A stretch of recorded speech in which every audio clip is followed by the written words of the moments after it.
Hi, I'm Dr. Craig Castanet. I'm going to review some lumbar and cervical MRI films, teach you a little bit about the anatomy of the back and neck and what goes wrong, what degenerative conditions occur, define them for you, try to provide you a better understanding of them, and then tell you how we provide non-surgical treatment in a unique and I think more efficacious treatment than most clinics.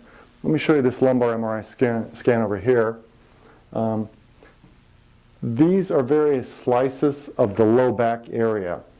You may have had a lumbar MRI scan. These slices are, to orient you, this is the back, for example, of this person. This is the front. This is their lumbar spine. These here, there, these are the discs in between the bones here, here, and here. All these. In the low back, the lowermost sacrum, which sits between your pelvic bones, is right here.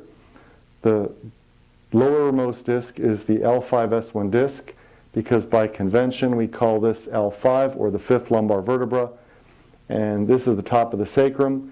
We refer to the top part of the sacrum as S1, so this disc is named according to the bone above and below. So this disc is the L5-S1 disc.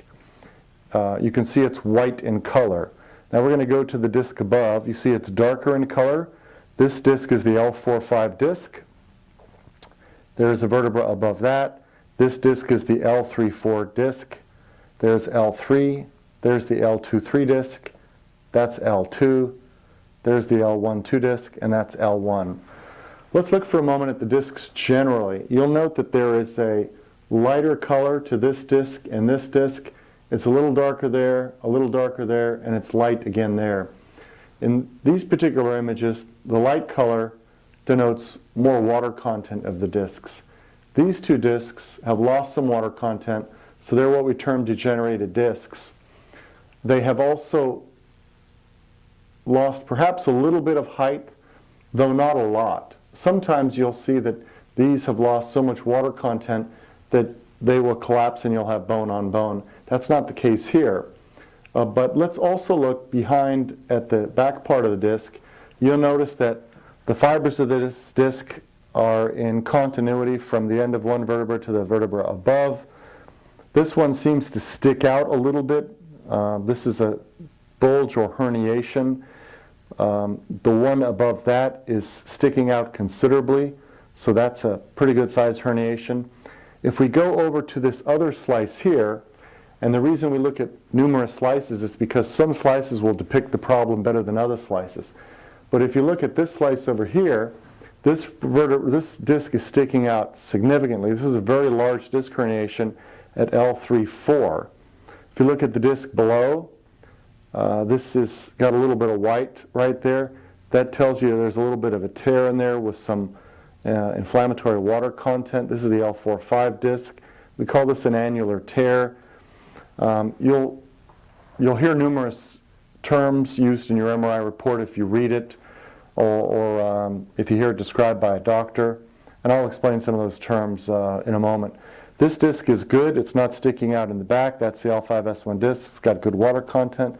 So if this person were to come in and had back pain, the likely source of pain is this and more likely that. Oftentimes there's more than one problem. In this case there are two. Sometimes you have to try to figure out what the source of the pain is, whether it's arising from one or more discs. That's not always easy to do. You correlate what you see on the MRI scan with the person's clinical findings to determine what you think the source of the pain is. That's especially important if you're contemplating surgical treatment. It's not as critical if you're going to treat somebody non-surgically. So I'm going to take this one down and I'm going to show you another lumbar MRI scan here.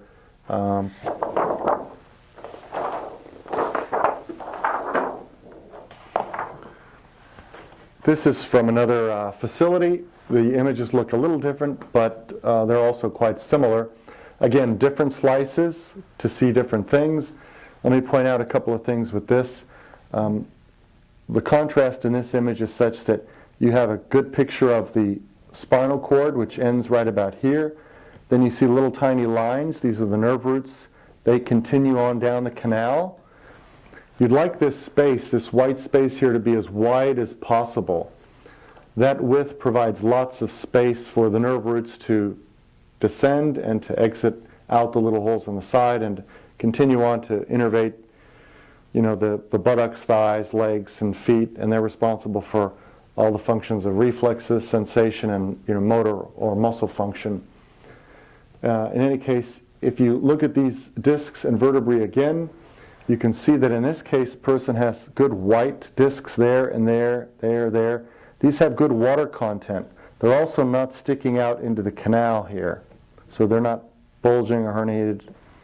If you look at the one below, this disc and this disc are quite dark. It so happens that they've also lost some height, although not severely so, and they're sticking out a little bit in the back there and there in this particular image. Also, you notice in this one, there's some white here in the bone.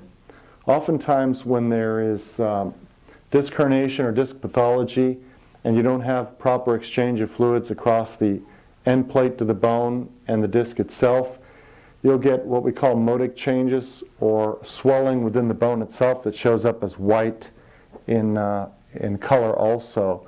So this particular vertebra has a deformity. Instead of having a nice kind of a flatter or smoothly curved end plate or bottom, it's got this sharp demarcation up into the body and down, that sharp pointed jagged area. That depicts a fracture of the end plate there, and as a result, that bone is not happy, it's swollen, and you notice that in the MRI scan. Let me tell you how we treat these things, and let me review a little bit of additional anatomy here. If you look at, in this particular slice, you see these holes here. These are the little holes on the side of the vertebra, and I'll point these out on a three-dimensional model in a moment so you can see where the little nerves exit. I don't know if you can tell from this image, but there's a little nerve root, that little gray matter right up there that's going to exit out that hole. That's true right there and there and there, and it's harder to see right there. Sometimes the images are not exactly the same because the person may have a little curvature in the spine or such, but I just wanted to point out these little foramina, which is plural for foramen, which is little holes on the sides from which nerves exit, one on each side at each level. Sometimes you'll see a herniation that will stick up into that hole where the nerve exits and make it smaller and pinch the nerve at that level. More typically, it's down this central canal where nerves get pinched on the side as the nerves exit underneath the disc and come out the side. I'm going to point out some anatomy on a cervical MRI scan.